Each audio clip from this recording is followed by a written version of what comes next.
So every happiness has its own version of sorrow.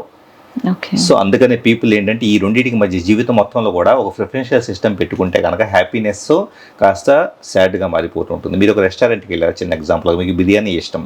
So biryani ఇష్టం అయితే కనుక ఆ రోజు అక్కడ బిర్యానీ లేదు, సంథింగ్ రోటీ చపాతీలు తినాల్సి వచ్చింది. సో మొహం మార్చుకొని మీరు కూర్చొని తింటా ఉన్నారు. ఇప్పుడు ఏమైంది, ఆనందం అనేది అక్కడ మీ చాయిస్ లేకపోయేటప్పటికి బాధ అనేది ఉంది.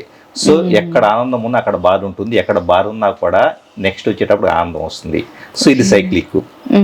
సో ఇక్కడ ఏమైందంటే దీంట్లో ఈ రెండింటికి బియాండ్ మనం కొన్ని స్పిరిచువల్ మెడిటేషన్ ద్వారా కావచ్చు, ఎన్నో రకాల స్పిరిచువల్ ప్రాక్టీసెస్ ద్వారా ఈ ప్రిఫరెన్షియల్ సిస్టమ్ దాటుకున్నాం అనుకోండి, ఆటోమేటిక్గా అది బ్లిస్ఫుల్ స్టేట్. ఓకే. అంటే ఎలాగా, ఇప్పుడు ఫర్ ఎగ్జాంపుల్ మీరు హ్యాపీగా ఉన్నప్పుడు ఏం జరుగుతుంది అన్నది మీరు అర్థం చేసుకుంటే, హ్యాపీగా ఉన్నప్పుడు హార్ట్ చక్రాలో ఇక్కడ అనాహత చక్ర అంటే నాభి నుంచి ఇలా మనం ఎవరికైనా కూడా నాభి నుంచి ఇలాగా చేయి చాపితే వచ్చే ఏరియా అనాహత చక్ర, హార్ట్ చక్ర.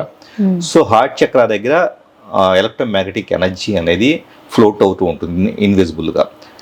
సో ఆనందం ఉన్నప్పుడు ఎవరన్నా హ్యాపీగా మనం కలిసే ఫ్రెండ్స్ కానీ ఇలాంటి వాళ్ళు ఉన్నప్పుడు కానీ ఇలాంటప్పుడు అంతా కూడా హార్ట్ చక్ర దగ్గర ఎలక్ట్రోమాగ్నెటిజం విస్తరిస్తుంది. అంటే ఇక్కడ దాకా వచ్చింది అనుకోండి ఎలక్ట్రోమాగ్నెటిజం. ఎప్పుడైతే నచ్చని వ్యక్తులు వస్తారో, నచ్చని పని జరుగుతుందో, ఆటోమేటిక్గా హార్ట్ చక్ర క్లోజ్ అయిపోతుంది 100%. ఎందుకంటే ఆ ఎలక్ట్రోమాగ్నెటిజం అనేది కంప్లీట్గా పోతుంది. మీరు ద్వేషించడం మొదలు పెడతారు, న్యూట్రలైజ్ కూడా ద్వేషించడం మొదలు పెట్టారు అనుకోండి ఒకదాన్ని, కంప్లీట్గా హార్ట్ చక్ర క్లోజ్ అయిపోతుంది. మూమెంట్ ఆఫ్ హార్ట్ చక్ర దగ్గర మీకు లేకపోతే ఆటోమేటిక్గా హైర్ చక్రాస్కి, థ్రోట్ చక్రాకి, తాడే చక్రాకి, సహస్ర చక్రాకి ఎనర్జీ జరగదు. మీరు చూసే దృష్టి కానీ ఎవ్రీథింగ్ మారిపోతాయి. అంటే తాడే చక్ర ప్రపంచాన్ని మనం ఎలా ఏ దృష్టితో చూస్తా ఉన్న దానికి సంబంధించి. కాబట్టి మీ ఎనర్జీ బ్లాకేజెస్ అన్నీ మీ ప్రిఫరెన్షియల్ సిస్టమ్స్.